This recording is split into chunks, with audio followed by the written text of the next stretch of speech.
নমস্কার, রেভ স্পোর্টস বাংলায় আবার আপনাদেরকে স্বাগত। আর 48 ঘন্টা আজকে এশিয়া কাপের পেনাল্টিমেট দিন। প্রত্যেক দিন আপনাদের সাথে এই ভিডিওটা করাটা অভ্যাসে পরিণত হয়েছিল শুভায়নার আমার, বাট আর 48 ঘন্টা, তারপরে ইন্ডিয়া পাকিস্তান ফাইনাল এবং যা হবার সেটা হবে। আগামীকাল এই ম্যাচটাকে ঘিরে প্রথমে টিকিটের আপডেট দিয়ে দিই, প্রায় সোল্ড আউট। সস্তার টিকিট যেগুলো ছিল 350 AED সেগুলো all sold out. Premium 750 AED সেটা মানে 24,000 টাকা, সেটাও সোল্ড আউট। একমাত্র 900 AED টিকিটটা কয়েকটা আছে। হসপিটালিটি, হাই এন্ড হসপিটালিটি যেটা, সেটাও sold out. Sky box sold out. অর্থাৎ absolutely chock a block packed stadium is what you will see in Dubai. দ্বিতীয়ত, মোস্ট ইম্পর্টেন্ট, ভারতীয় দলের ফিটনেস আপডেট, কি ইনজুরি স্টেটাস, কি ইনজুরি আপডেট, সেটা নিয়ে এই ভিডিওটা করব। 3 জন প্লেয়ারকে নিয়ে কনসার্ন ছিল। 3 জন প্লেয়ার কালকে মাঠে ছিলেন না। প্রথম অভিষেক শর্মা, বলটা যখন তাঁর দিকে যায়, তিনি দৌড়ে আসছিলেন বলটা ফিল্ড করতে, মিড উইকেটে ছিলেন, সেখান থেকে অল ওভার সাডেন দৌড়ানোটা আস্তে হয়ে গেল।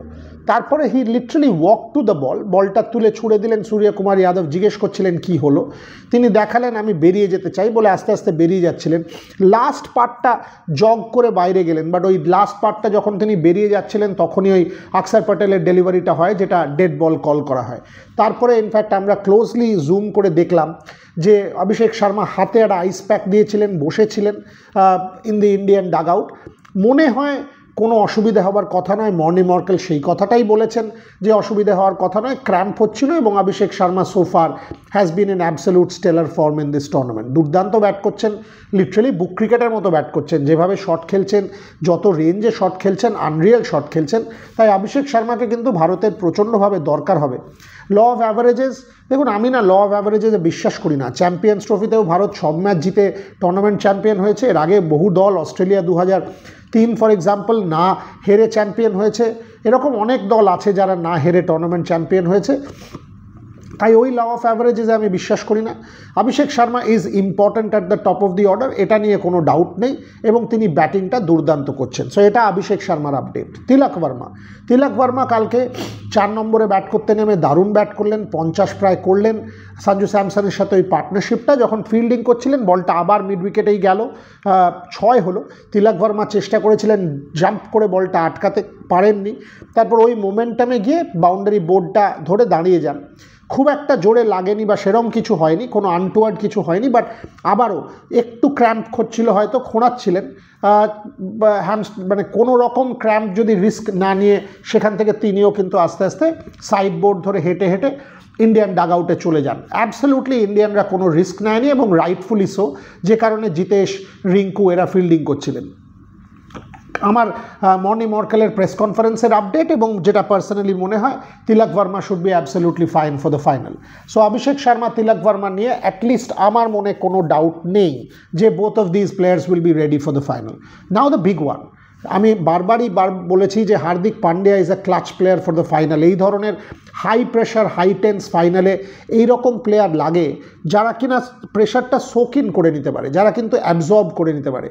এবং হার্দিক পান্ডিয়া সেই ধরনেরই একজন প্লেয়ার। কালকে যদি আপনি দেখেন শ্রীলঙ্কার বিরুদ্ধে, তাহলে আপনি দেখবেন ইন্ডিয়া শেষ দিকে কিন্তু একটু স্ট্রাগল করছিল with the absence of one more bowler. প্রথম কথা, জাসপ্রীত বুমরা খেলেননি। চোখে আঙুল দিয়ে দেখিয়ে দিচ্ছে জাসপ্রীত বুমরার ইম্পর্টেন্সটা in matches like this. Sri Lanka 6 ওভারে 72 রান করেছিল ইন দ্য পাওয়ার প্লে। ভুলে যাবেন না 3 ওভার পাওয়ার প্লেতে বুমরা করেন। ওই 3 ওভার পাওয়ার প্লেতে যদি বুমরা করেন, ওই 72 রান 99% হয় না। সো আবারও বুমরার ইম্পর্টেন্সটা তো ইন্ডিয়ান সাইড, সেটা দেখা যাচ্ছে। এবং ডেতে যেখানে আমরা 12, 13, 14 রান ডিফেন্ড করতে পারিনি, একটা সময় কিন্তু প্রায় সেখানে চলে গিয়েছিল। লাস্ট ওভারেও 12 রান, সেটা ইন্ডিয়া ডিফেন্ড করতে না পেরে সুপার ওভার হয়। বুমরাকে আমরা multiple Times in the past, সেটা IPL লেভেলেই বলুন, ইন্টারন্যাশনাল ক্রিকেটেই বলুন, এটা কিন্তু ডিফেন্ড করতে দেখেছি। ওইখানে তার ইয়র্কারগুলো নেলড হয়ে যায়, এবং সেখানে স্পেশালি যখন নতুন ব্যাটার থাকে আরও বেশি করে নেলড হয়ে যায়, এবং সেখানে বুমরা অবভিয়াসলি ফেরত চলে আসবেন। But more importantly Hardik Pandya কিন্তু প্রতিটা খেলায় প্রথমে উইকেট নিচ্ছেন। কালও নিয়েছিলেন। উইকেটটা নেওয়ার পরে তিনি বেরিয়ে যান। ওই উইকেটটা নেওয়ার সাথে কী হচ্ছে, অন্য টিমের মোমেন্টামটা ভেঙে যাচ্ছে at the top of the order. কালকে তারপরে প্রেশারটা শিথিল হয়ে গিয়েছিল with Arshdeep Singh and Harshit Rana not being able to bowl to plan. Coming to Hardik Pandya, ব্যাটে খুব একটা রান পাননি কাল এবং বলে ওই 1 ওভার করে বেরিয়ে গেলেন, অর্থাৎ ক্র্যাম্প করছিলেন, যেটা is the update from the Indian camp. আসলে এমন গরম না, আমাদেরও একটা ক্র্যাম্প মতো হচ্ছে। ইলেকট্রোলাইটস, জল, hydration, these are absolutely essential. জানেন, all of these things are essential, so we have to keep all of these things in mind. But Hardik Pandyaর ক্ষেত্রে মর্নি মর্কেল বললেন he will be assessed, he is being assessed। পুরো দিনটা আজকে India পাবে optional training, তাই করবে না, সেখানে ফিজিওরা কাজ করবে। স্পোর্টস সায়েন্স এখন আমরা জানি প্রভূত পরিমাণে ইমপ্রুভ করে গেছে। Ice bath is another formula যেটা ক্যান বি ইউটিলাইজড। আমরা ব্যাডমিন্টন প্লেয়ারদের ক্ষেত্রে দেখেছি গ্রুয়েলিং ম্যাচের পরের দিন কিভাবে তারা ফেরত চলে আসে। হার্দিকের ওপর এই সমস্ত কিছু করা হবে। 36 ঘন্টা বাকি। আমার কিন্তু এখনও মনে হয় হার্দিক ম্যাচটা খেলবে এবং কোনো রকম সমস্যা হওয়া উচিত না। যদি না একান্ত খেলতে পারেন, Shivam Dube will be a straight switch এবং আর্শদীপ সিং উইল কন্টিনিউ। আর যদি হার্দিক খেলেও দেন, তাহলেও কিন্তু আর্শদীপ সিংকে কন্টিনিউ করানোর একটা মেজর কজ থাকছে, কারণ আর্শদীপ পাওয়ার প্লেতে ওই বোলিংটা, পাকিস্তানের ব্যাটিংটা fragile. Will India go in with Arshdeep Singh?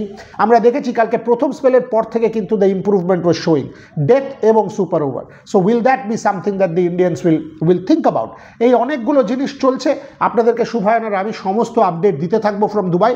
চোখ রাখবেন রেভ স্পোর্টস বাংলায়। সমস্ত আপডেট, খবর, ভারত প্র্যাকটিস করলো কিনা, অপশনাল প্র্যাকটিস হলো কিনা, বা বিল্ড আপটা কোন দিকে যাচ্ছে, এভরিথিং অন রেভ স্পোর্টস বাংলা।